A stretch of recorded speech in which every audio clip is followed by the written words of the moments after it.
In today's video, I'm going to be going over the timeline of my fitness journey, things I wish I knew sooner, and tips and tricks on how to get started on your own weightlifting journey. Let's just jump straight into it. I started my weightlifting journey my freshman year of college. Prior to that, I was unathletic. I never had stepped foot in the gym before. I really had no idea what I was doing, just like, everyone else pretty much. But I remember seeing a tweet of this girl's body transformation. She went from super skinny to like slim thick, and I never knew that you could grow your butt before. That's what sparked a light in me, and I was like, oh my gosh, I need to grow my butt. I want abs and I want a butt. And growing up, I was always super petite, no butt, no boob, was very self-conscious about that. I always felt less than a woman, like just being skinny. I felt like I was a little girl. I started to go to the gym. I followed a slim thick workout plan. I watched a lot of YouTube videos. I was also lucky enough to have a friend show me the ropes in the gym. Like, he was a bodybuilder and he taught me how to get started in proper form and what machines to use. But I did start off with just dumbbell and machine exercises only. I did a lot of booty banded workouts at that time. As for my nutrition, I was just eating absolutely everything and feeling like I needed to keep eating even though I was full. Dirty bulking mentality is something I wish that people didn't promote to me. I spent a couple years inconsistently going to the gym. I didn't see progress for the first 2-3 years, honestly. Fast forward to my junior year of college, I decided to hire a personal trainer because I really wanted to see progress and I was getting frustrated that I wasn't. So I hired a personal trainer for about a month. I really recommend getting a personal trainer if that's something you can afford. I know it's really expensive and I only did it for a month because it was really expensive, but I don't regret getting a personal trainer at all because she taught me a lot.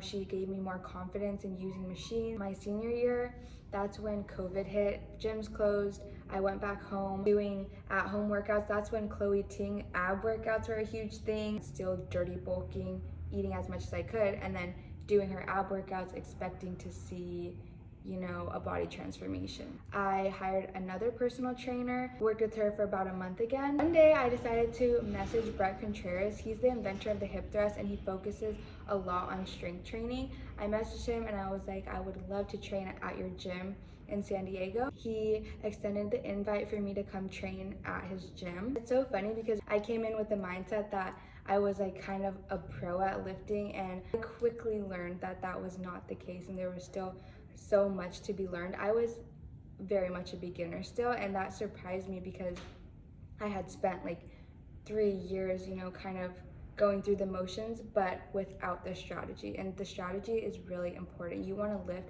with purpose and you want to lift smart, right? You want to have intentions. I didn't have a plan. I didn't have strategy. I was just going through the motions. I don't regret that though, because that's what gave me the confidence to even step foot in this gym.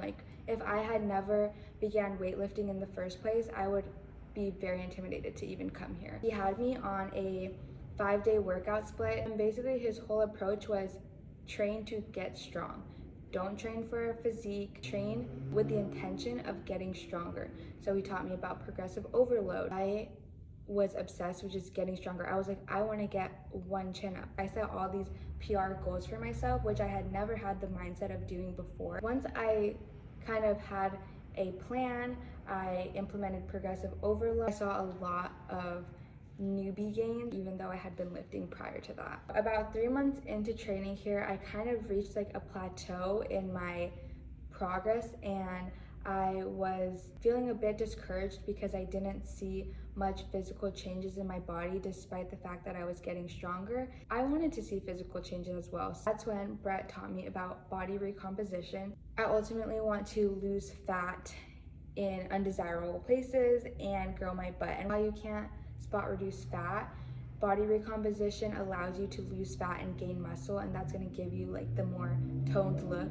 that I was going for. So I calculated my ideal protein intake. Body recomping, you're basically eating at a maintenance. You're not in a deficit, you're not in a surplus. That was just the biggest game changer for me. So body recomping, 100% recommend it. Of course, everyone's different. Progressive overloading and your nutrition. That is what allowed me to see the most progress. I'm going to be answering frequently asked questions now. How do you conquer gym anxiety? Top 3 things. Have a plan before you go. Knowing what you're going to do before you even step into the gym is going to automatically give you more confidence, and you won't have to like be walking around clueless. 2, wear something you feel comfortable in. Like honestly, when I first started, hats were my go-to. I was like, that gives me a little bit of protection. I feel like, you know, maybe people can't see my face, and that made me feel more confident. 3, just remember that everybody is there working on themselves, and most people are just looking at themselves in the mirror. When you realize that, you literally just stop caring. Also, another thing, go with a friend. Go with someone that maybe knows what they're doing, or even if they don't know what they're doing, just having like someone there with you going through the same things. The second question, how do you stay consistent? You're gonna want to think about how many days can you commit to. If you can only go 3 days a week, don't set the bar super high and say, I'm gonna go 5 days a week. Like, you want to be realistic, you want to set yourself up for success. It's better to under promise, over deliver. How do I create a workout split? So like I said, how many days can you commit to? Say it's 4 realistic days that you can go. I personally found it the most simple to split it by push, pull, split. So like shoulders, chest, and tri, bicep and back, and lower body. Another thing to keep in mind is making sure you're hitting all the muscle groups for that given day. So example, lower body, I think about what's a quad exercise, what's a hamstring exercise, and what's a glute exercise, and making sure that I incorporate that all in the day. How do I know if I'm doing good forms? I really recommend recording your workout and then maybe like doing a side-by-side comparison to a form video. There's a lot of form videos like on TikTok, YouTube. If you can afford this, getting a personal trainer, they can show you the basic. What weight do I start with? I always recommend just starting with body weight and seeing how your form is at body weight, and then grab some light dumbbells, do a couple reps there. How's your form? How does it feel? If it feels good and your form looks good, go up.